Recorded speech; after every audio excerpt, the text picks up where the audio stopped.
Hello all and welcome to Click Flicks. 'Mahavatar Narasimha' movie రిలీజ్‌కి ముందు అసలు ఈ సినిమా మీద ఎవరికీ హోప్స్ లేవు. ఏదో 'హొమ్మ' లెవెల్ మూవీ తీస్తున్నారు. అది కూడా యానిమేషన్.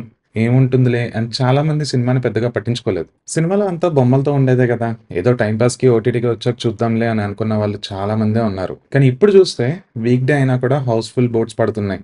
ఇక సినిమాకి రెస్పాన్స్ ఏ లెవెల్‌లో ఉందో చాలా క్లియర్‌గా అర్థమవుతుందనుకుంటా. సినిమా డైరెక్టర్ కన్న కల నిజంగా ఆ నరసింహస్వామి రూపంలో నెరవేరిందేమో అనే అనిపించింది. సినిమాని ఏదో డబ్బులొస్తున్నాయి కదా అన్నట్టు కాకుండా, నరసింహస్వామి అండ్ భక్త ప్రహ్లాదుని కథని మన అందరికీ దగ్గరయ్యేలా చేయడానికి చేసిన ఈ ప్రయత్నంకి నిజంగా హ్యాట్స్ ఆఫ్. మన ఇండియాలో ఇండియన్ మేడ్‌గా చేసిన ఈ సినిమా ప్రయత్నం ఎన్నో బౌండరీస్‌ని దాటి ఇండియన్ సినిమా ఇండస్ట్రీని ఎన్నో మెట్లు పైకెక్కించింది. అలా అంటావేంటి? హాలీవుడ్‌లో ఇంతకన్నా మంచి ఔట్‌పుట్స్ ఉన్న సినిమాలున్నాయి కదా అంటే, యెస్ ఉన్నాయి. నేను కాదనను. కానీ ఒక్కసారి ఈ మూవీని, ఆ మూవీస్‌ని కంపేర్ చేస్తే మీకే అర్థమవుతుంది. ఎందుకలా అన్నానా అని. కేవలం 100 మందే పనిచేశారు. కేవలం 7,00,00,000 మూవీ బడ్జెట్. అదే హాలీవుడ్ మూవీస్‌ని చూస్తే ఆ టైటిల్ కార్డ్స్ అయ్యేసరికే మన పని అయిపోతుంది. ఎందుకంటే అంతమంది పనిచేసుంటారు. అలాగే అంత బడ్జెట్ కూడా అలొకేట్ అయ్యుంటుంది. సో, ఈ మూవీ ఎన్నో రకాలుగా ఇండియన్ మూవీ స్టాండర్డ్స్‌ని పెంచింది. అలాగే ఇండియన్ ఒరిజినేటెడ్ యానిమేటెడ్ మూవీస్‌కి ఇదొక పునాది. మూవీలో స్టోరీకి వస్తే ముల్లోకాలను పాలించి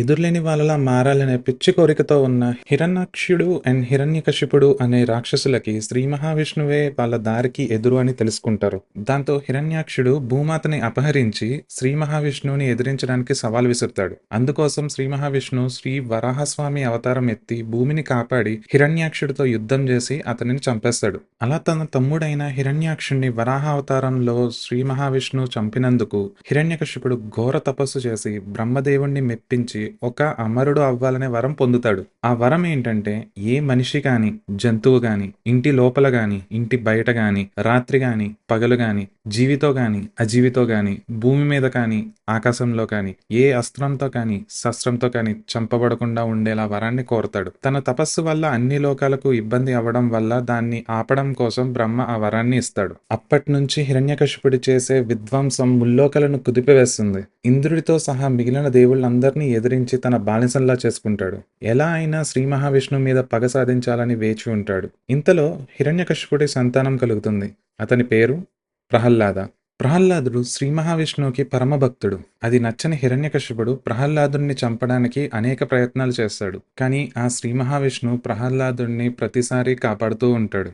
అందుకు ప్రహ్లాదుడిని హిరణ్యకశిపుడు నీ దేవుడు శ్రీ మహావిష్ణువుని పిలిచి నాతో యుద్ధం చేయమను అని అనగా ప్రహ్లాదుడు ఆయన సర్వంతర్యామి, లోకంలో ఉన్న ప్రతి ప్రాణిలో, గాలిలో, వస్తువులో కూడా ఉంటాడు అని అంటాడు. అందుకని హిరణ్యకశిపుడు ప్రహ్లాదుడిని పరీక్షించడానికి తన రాజసభలో ఉన్న స్తంభంలో కూడా ఉంటాడా అని దాన్ని పగలగొడతాడు. అప్పుడు ఆ స్తంభాన్ని బద్దలగొట్టుకుని ఆ శ్రీ మహావిష్ణువు శ్రీ నరసింహస్వామి అవతారంతో సింహగర్జన చేస్తూ అందులో నుంచి దూకుతాడు. హిరణ్యకశిపుడి వరంలో ఉన్న ఏ ఒక్క షరతుని అతిక్రమించకుండా అతన్ని సంహరిస్తాడు. ఇది మనం పురాణంలో లేదా మన పెద్దవాళ్ళు చెప్పిన కథల్లో తెలుసుకున్నదే. కానీ ఈ కథ ఒక పెద్ద స్క్రీన్ మీద చూస్తుంటే నిజంగా ఆ నరసింహస్వామినే వచ్చినట్టు అనిపించేలా ప్రాణం పెట్టి చేశారు. నిజంగా ఈ మూవీని తీసినందుకు hats off to director Ashwin.